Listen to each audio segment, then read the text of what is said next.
Republicans are guaranteed to keep the Senate in 2026. This is American Patriot Elections, and let's dive into my first 2026 Senate prediction as of July 1st, 2025.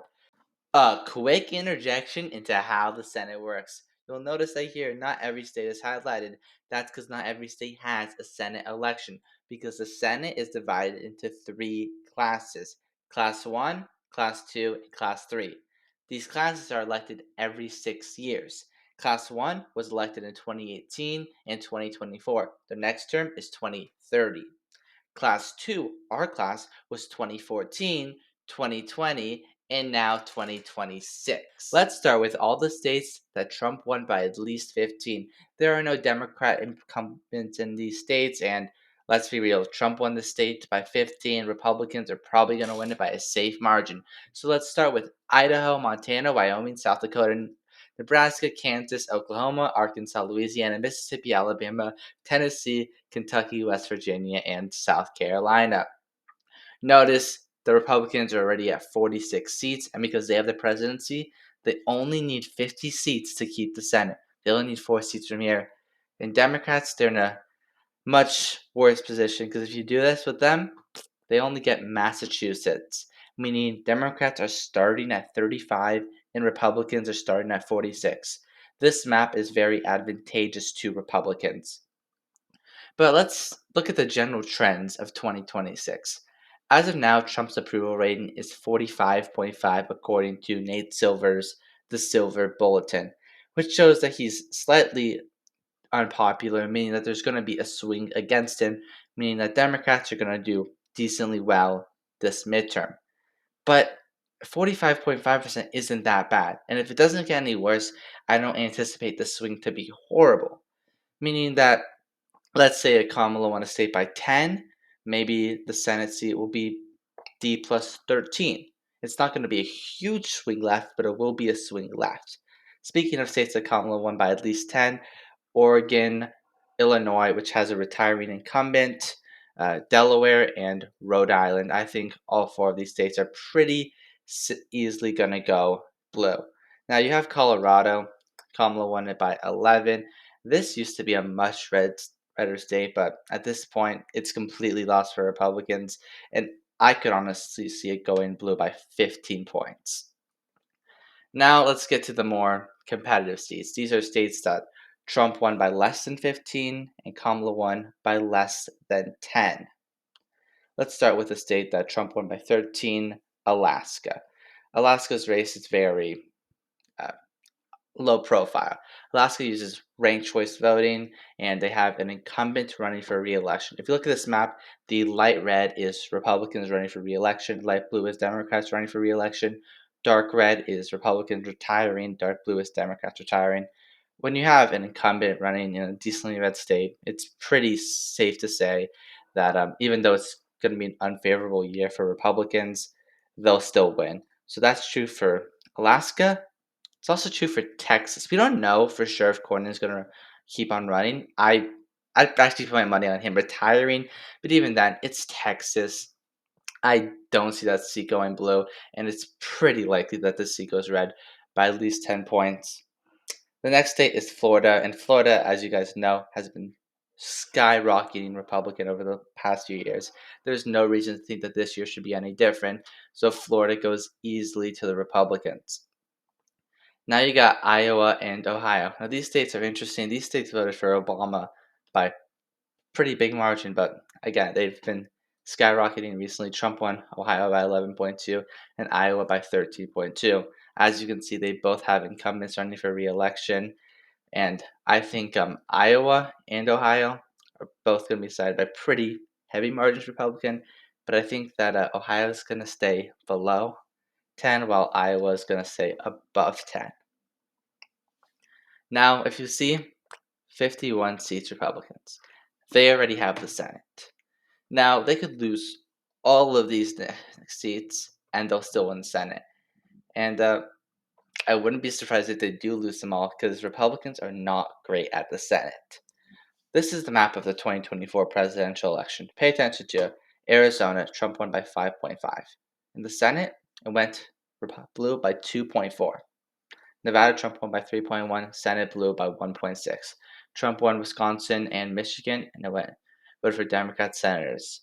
For some reason, Republicans do not know how to campaign in the Senate. Look at 2022. Nevada, Arizona, Georgia, Pennsylvania. All states Trump won in 2024, yet they went blue in the Senate.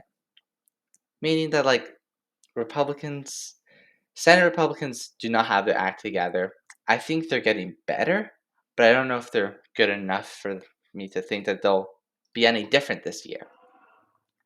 So let's talk about Cory Booker. See, if you don't know, Cory Booker is the person who had that 25 hour long Senate speech. He is in a state that's trending pretty hard right. If you look at it in 2012, Obama by 17, 2016, Clinton by 14, 2020, Biden by 16, and then 2024, Harris by 6. That's a huge shift right. But I still think he's going to win by a pretty heavy margin, at least 8 or 9, just because it's going to be an unfavorable year for Republicans. He's pretty well known by his state. He's like almost a 3-term senator now.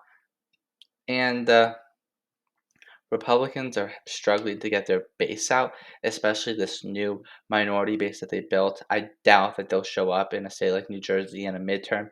So I think Booker's going to win by a likely margin.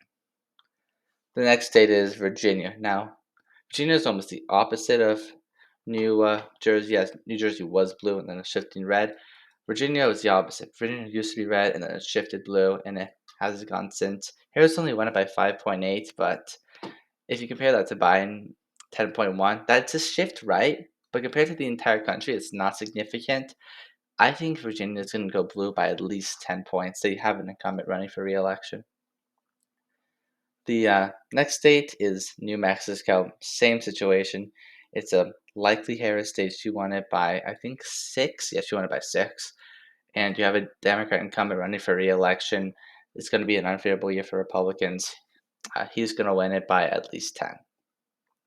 So now you have a more competitive states. If you're noticing Maine here, and you might be like, well, isn't Maine a hard blue state? Well, traditionally, yeah, but if you don't know, they have a Republican incumbent, Susan Collins, who's running for re-election. She previously won in 2020 by 8.6. And guess what? Trump lost Maine by 9.1. So she did like 17 points better than Trump, showing that she's pretty electable and pretty popular. Well, she was. Now there was a poll that came out showing that she has like a 23% approval rating, and Democrats are likely going to run a much more moderate candidate. So I think that this is her time to go. Even though she's a popular incumbent, I don't see her staying. I think she's going to lose by around 3 points. Next state is Minnesota. This is a state that Kamala won by 4.2, and you're having a retired incumbent, so you don't have an incumbent. So it's an open seat, but I don't think Republicans are going to put effort into this seat. I think they're just going to stay off the radar, and I think the Democrats going to win it by at least 10. Next is New Hampshire. New Hampshire is it's like a permanent swing state. Look at it in 2000, Bush won by 1.3. 2004, Kerry by 1.4. And then you go to 2016.4, 2022.8. It's a state that doesn't really move much. And I'll say it'll be competitive this year, but I just don't know how competitive. It is an open seat, but again, it's an unfavorable year for Republicans. New Hampshire's a very white state, and I think that might hurt Republicans this cycle because a lot of the things that Trump has been doing, including tariffs, punish that white educated base rather than the working class base in states such as Texas, Florida, Michigan. So I think with that, I think the race in New Hampshire isn't going to be particularly close. Might be like D+8. Now moving on to North Carolina, where the incumbent, yes, 2 days ago for you guys, announced his retirement. Tom Tillis. He was a moderate-leaning Republican, and he voted no on the big, beautiful bill. Without an incumbent running, and in a state that Trump only won by like 3.2, I see this seat going blue by maybe like 1.5. Now you have Georgia. You have a Democrat incumbent here, and people were more more anticipating that it might be a better race because they thought the popular governor, Brian Kemp, would run for it, but he doesn't seem to want to run. Mainly, you just have a Democrat incumbent almost running against whoever Republicans nominate. It doesn't seem to be a big name.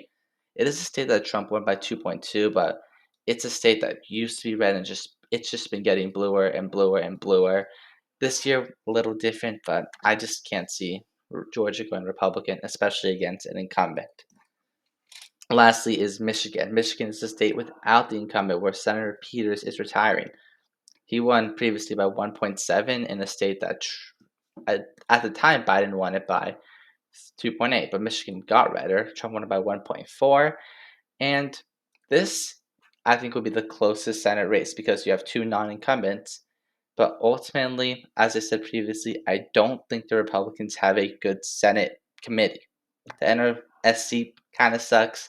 Because of that, I'm not going to bet on them. So Michigan is going blue. That's it, guys. 51 to 49. That's what I think the Senate will be.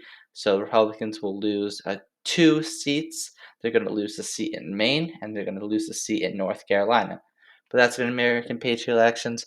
Comment down below your predictions, and peace out.